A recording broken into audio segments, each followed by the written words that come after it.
সাঁইথিয়ার পর এবার মল্লারপুর, আবার রক্তাক্ত হল বীরভূমের মাটি। মাত্র 6 দিনের ব্যবধানে ফের খুন তৃণমূল নেতা। গত 13 জুলাই সাঁইথিয়া পঞ্চায়েত সমিতির কৃষি কর্মাধ্যক্ষ তথা শ্রীনিধিপুর অঞ্চলের তৃণমূল সভাপতি পীযূষ ঘোষকে পয়েন্ট ব্ল্যাঙ্ক রেঞ্জ থেকে গুলি করে খুন করা হয়েছিল।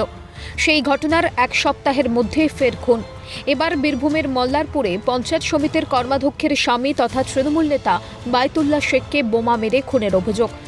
জানা গেছে, বাড়ির কাছের চায়ের দোকান থেকে বাড়ি ফিরছিলেন তৃণমূল নেতা বায়তুল্লাহ শেখ। সেই সময় স্থানীয় একটি পুকুরের সামনে তাঁকে লক্ষ্য করে 3টি বোমা ছোড়া হয়। ঘটনার নেপথ্যে বিজেপির হাত রয়েছে বলেই অভিযোগ।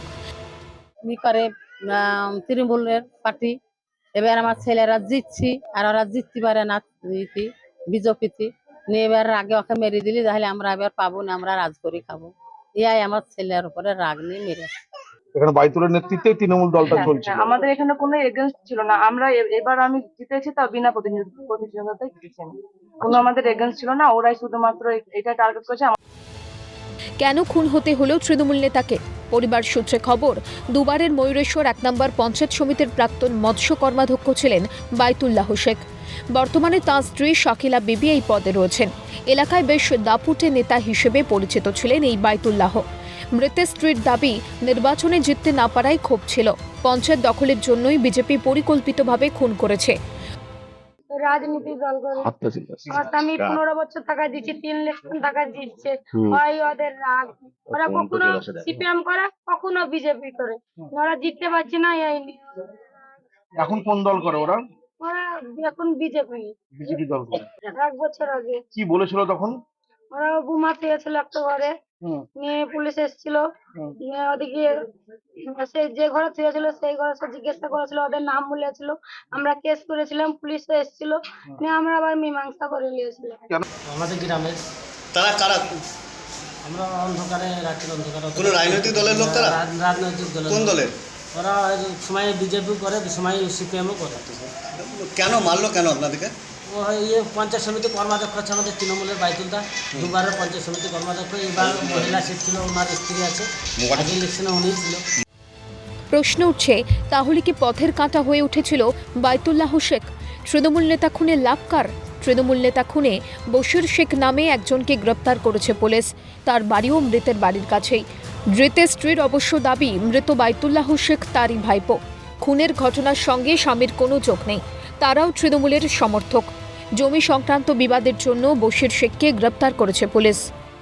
ভুল কথা, বায়তুল্লাহ আমার ভাইপো, আর বায়তুল্লাহর সাথে ওয়াই করতে পারি, বায়তুল্লাহর পার্টি আমি করি, আর ওরা আমাদের কুন্ডিকে 7 বার পাই, পাড়া পড়তে জিজ্ঞাসা করুন, কেউ লয়। বায়তুল্লাহ কে হচ্ছে আপনার? আমার ভাইপো, চাচাই তো হয়ে ছেলে সদর, আমি বেশি ভালোবাসি। জমির ব্যাপারে আমাদের জমিতে আমার ননুদের জমি কিনে লিয়েছিল বায়তুল্লাহ, নিয়ে এবার রেজিস্ট্রি করে লিয়েছিল। সেই জমিটা আমরা আবার টাকা দাখিল মাখিল করি, জিন আবার গ্রামে আবার ফায়সালা হলো, কোর্টে ফায়সালা হয়নি, গ্রামে বলেছিলাম তোমাকে 1.5 কাঠা জায়গা দেবো আর 1 লাখ টাকা দেবো, সেটু ফায়সালা হয়ে আছে। বায়তুল্লাহ মানলি না, ও নাঙ্গল দিল। এবার আমাদের নাঙ্গল দিয়া দেখি ওই মাছের তেলে মাছ ভাজিল। এদিকে গোষ্ঠীদ্বন্দ্বের তত্ত্ব উড়িয়ে সিপিএম এর দিকে অভিযোগের আঙুল তুললেন বিধায়ক অভিজিৎ রায়। তবে আমি যেটুকুন সকালে খবর পেয়েছি তাতে এটা নয়, পুলিশ সাসপেক্ট হিসাবে ধরেছে। এখন যদি সে দোষী হয় তাহলে তার ব্যবস্থা হবে। পরবর্তীকালে আবার সিপিএম এ ফিরে এসছে, এটা বর্তমানে সিপিএম এরই চক্রান্ত।